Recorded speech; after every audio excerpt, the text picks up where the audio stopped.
Hi everyone, welcome to another episode of Mind Reader. In today's episode, I'm going to talk about what is post-traumatic stress disorder, or in other words, PTSD. But before I start, let me remind you guys again, don't forget to subscribe to our Grow Your Reader YouTube channel. Don't forget to like our Grow Your Reader Facebook page. And if you like our videos, don't forget to like and share and comment.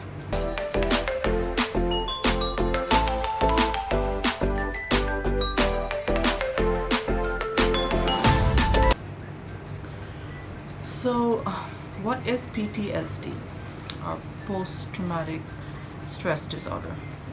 From the name, you can understand that this is very much stressful and stress-related or depression-related. Yes, but this is if a person is going through stress or depression, a severe depression, because of something, because of a trauma that has happened to them, that is when we call it a post-traumatic stress disorder.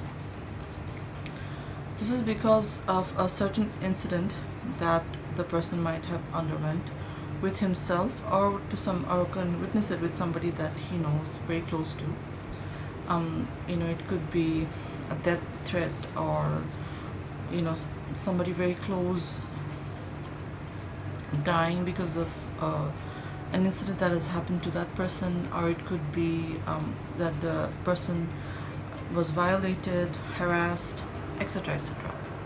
So this memories from the event, or this experience from the event, leads them to very stressful thinking and makes them very upsetting. It interferes with their social life, and if it lasts more than 1 month, that means that the person is diagnosed with PTSD.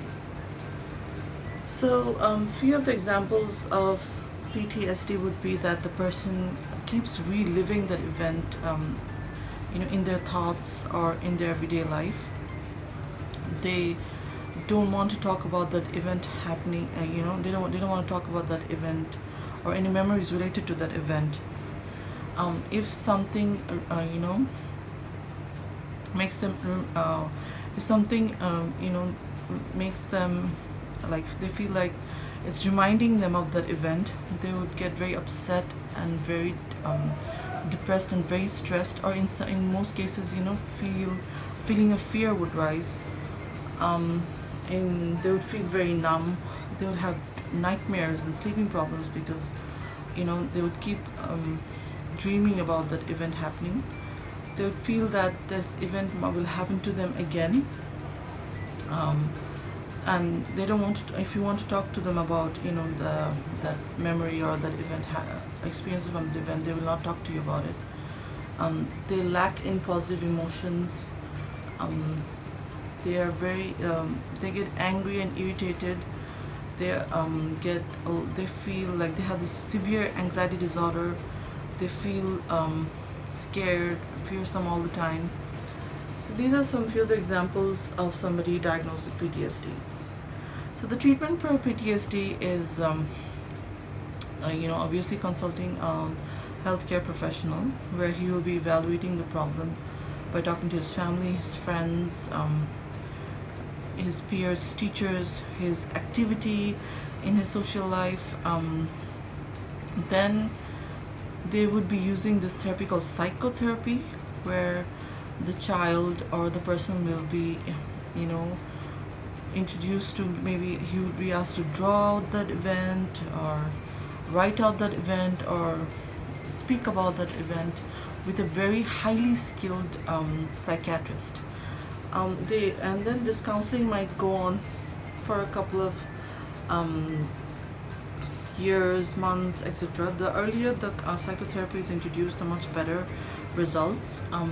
Behavior therapy will also be introduced here, especially cognitive behavior therapy, so that they are taught to change their negative behaviors into a more positive one.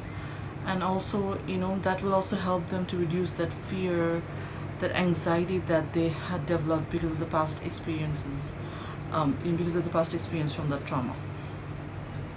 But this is a very long-term process, because the effect from that trauma really stays with the, especially if the person is very young, it's a very young child. The effect of that trauma really stays within the child for a really, really, really long time.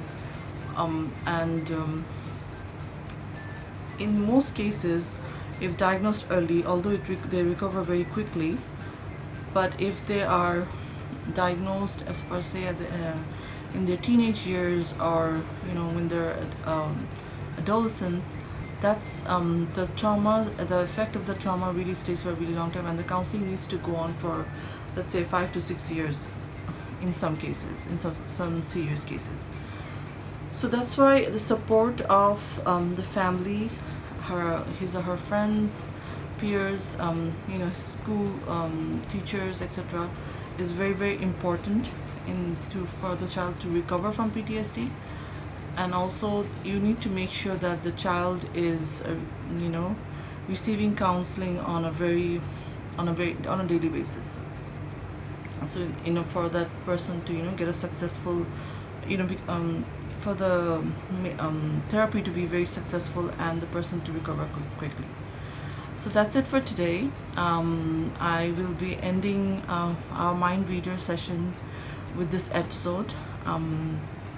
But don't forget to watch me in another show where we will also be talking about childhood mental health disorders. Till then, you guys take care. Bye bye for now.